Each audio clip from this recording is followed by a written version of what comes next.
അധ്യായം 2. തലസ്ഥാന നഗരത്തിലേക്ക്. മോചനത്തിന് ശേഷം ആദ്യത്തെ എൻ്റെ അപേക്ഷ മിഡിലെൻഡോ എന്ന തലസ്ഥാന നഗരം കാണുക എന്നതായിരുന്നു. അവർ അത് അനുവദിക്കുകയും എൻ്റെ സന്ദർശനത്തെപ്പറ്റി പട്ടണവാസികൾക്ക് മുന്നറിയിപ്പ് കൊടുക്കുകയും ചെയ്തു. എൻ്റെ കാലുകൾക്കടിയിൽപ്പെട്ട് തകർന്ന് തരിപ്പണമാകാതിരിക്കാൻ വീടിനുള്ളിൽ തന്നെ ഇരിക്കാൻ ജനങ്ങൾക്ക് രാജാവ് നിർദ്ദേശവും നൽകി. പുറത്തിറങ്ങാതെ എല്ലാവരും ജാലകത്തിലൂടെ എന്നെ നോക്കി.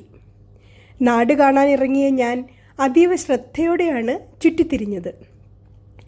പര്യടനം കഴിഞ്ഞ ഉടനെ പ്രൈവറ്റ് അഫയേഴ്സിൻ്റെ പ്രിൻസിപ്പൽ സെക്രട്ടറി റെൽഡ്രസൽ എന്നെ കാണാൻ വന്നു.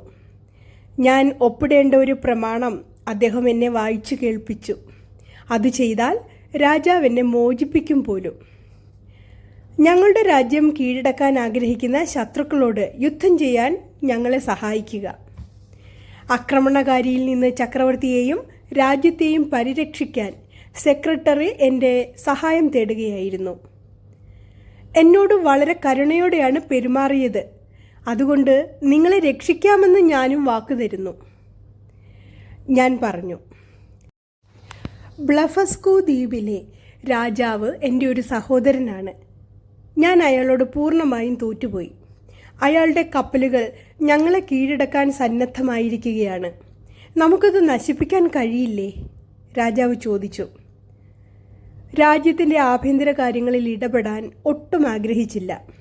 എങ്കിലും ചക്രവർത്തിയെയും രാജ്യത്തെയും രക്ഷിക്കാമെന്ന് ഉടൻ തന്നെ ഞാൻ സമ്മതിച്ചു. തീർച്ചയായും മഹാപ്രഭു, ഉടൻ തന്നെ ബ്ലഫസ്കോ ദ്വീപിൻ്റെ ആക്രമണം തടയാൻ വേണ്ടത് ഞാൻ ചെയ്യാം.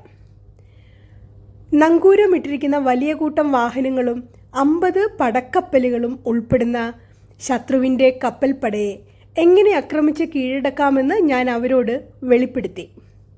വലിയ അളവിൽ കേബിളും ഇരുമ്പ് കമ്പികളും കൊണ്ടുവരിക ഞാൻ കൽപ്പിച്ചു. കമ്പി കൊണ്ട് ബലമുള്ള കൊളുത്തുണ്ടാക്കി അത് കേബിളുമായി ഘടിപ്പിച്ച ശേഷം ഞാൻ കപ്പൽപ്പടയ്ക്കടുത്തേക്ക് നടന്നു.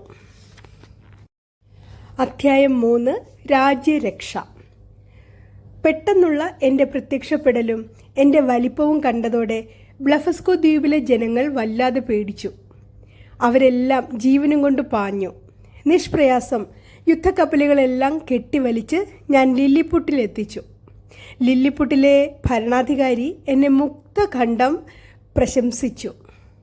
രാജ്യത്തെ പരമോന്നത ബഹുമതി എനിക്ക് അദ്ദേഹം നൽകി. എന്നിട്ട് എന്നോട് ചോദിച്ചു, ബ്ലഫസ്കോ പിടിച്ചടക്കി അവിടുത്തെ ജനങ്ങളെ അടിമകളാക്കാൻ നിങ്ങൾ എന്നെ സഹായിക്കുമോ? ഇല്ല, ഞാനത് തീർത്തും നിഷേധിച്ചു. അത് രാജാവിൻ്റെയും അദ്ദേഹത്തിൻ്റെ ചില മന്ത്രിമാരുടെയും അനിഷ്ടത്തിന് ഇടയാക്കി. അതിനുശേഷം അവിടെ എനിക്കെതിരായി ഒരു രഹസ്യ പദ്ധതി ആസൂത്രണം ചെയ്യപ്പെട്ടു. കൊട്ടാരത്തിൽ നല്ല സ്വാധീനമുള്ള ഒരു ഉദ്യോഗസ്ഥൻ അതിൻ്റെ വിശദാംശങ്ങൾ രഹസ്യമായി എനിക്ക് പറഞ്ഞു തന്നു.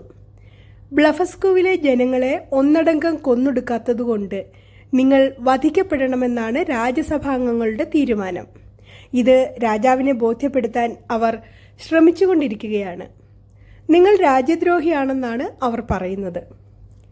അതിനിടെ രാജ്യത്തെ വഞ്ചിച്ചുവെന്ന് വിധിച്ച് ഹൈക്കോടതിയിലെ വക്കീൽ എന്നെ കുറ്റവിചാരണ ചെയ്യാനുള്ള വ്യവസ്ഥകൾ തയ്യാറാക്കി. ചക്രവർത്തി എന്നെ പിന്താങ്ങിയെങ്കിലും മരണശിക്ഷ തന്നെ വേണമെന്നും മറ്റുള്ളവർ ശഠിക്കുക തന്നെ ചെയ്തു. ഒടുവിൽ രാജാവ് എനിക്കൊരു ഔദാര്യം ചെയ്തു. അദ്ദേഹം ശിക്ഷ ലഘൂകരിച്ചു. കണ്ണുകൾ ചൂഴ്ന്നെടുത്താൽ മതിയെന്ന് അദ്ദേഹം കൽപ്പിച്ചു. എൻ്റെ ഭക്ഷണവിഹിതം കുറച്ചു കൊണ്ടുവന്ന് ക്രമേണ പട്ടിണി മൂലം ഞാൻ മരിക്കണമെന്നായിരുന്നു അവരുടെ തീരുമാനം. ആ തീരുമാനത്തെ എതിർത്ത ഞാൻ ആദ്യം തലസ്ഥാനം തന്നെ തകർത്തു കളയാമെന്ന് കരുതി. എങ്കിലും ചക്രവർത്തിക്ക് നൽകിയ വാക്കിനെപ്പറ്റി ഞാൻ ഓർത്തുപോയി. അതുപോലെ അദ്ദേഹം എനിക്ക് ചെയ്ത നന്മകളെപ്പറ്റിയും. അതുകൊണ്ട് രാജ്യം നശിപ്പിക്കാതെ ലില്ലിപുട്ട് വിട്ടു പോകാൻ തന്നെ ഞാൻ തീരുമാനിച്ചു. അതുകൊണ്ട് അതേ മധ്യാഹ്നത്തിൽ തന്നെ ഞാൻ മോഷ്ടിച്ചു കൊണ്ടുവന്ന അതേ കപ്പലുകളിൽ ഞാൻ ബ്ലഫസ്കോവിലേക്ക് പുറപ്പെട്ടു. താങ്കൾക്ക് സമ്മതമെങ്കിൽ ഞങ്ങളോടൊപ്പം ചേരൂ, ബ്ലഫസ്കോ രാജാവ് എന്നോട് പറഞ്ഞു. എൻ്റെ സഹോദരൻ താങ്കളോട് കളവാണ് പറഞ്ഞത്. അദ്ദേഹത്തോട് യുദ്ധം ചെയ്യാനോ ലില്ലിപുട്ട് ഭരിക്കാനോ എനിക്കൊരാഗ്രഹവുമില്ല. ഞാനതിന് മുതിർന്നിട്ടുമില്ല. അധ്യായം 2ഉം 3ഉമാണ് ഞാനിവിടെ അവതരിപ്പിച്ചത്. കഥ ഏവർക്കും ഇഷ്ടപ്പെട്ടുവെങ്കിൽ ലൈക്ക് ചെയ്യുവാനും ഷെയർ ചെയ്യുവാനും സബ്സ്ക്രൈബ് ചെയ്യുവാനും മറക്കില്ലല്ലോ. നന്ദി, നമസ്കാരം.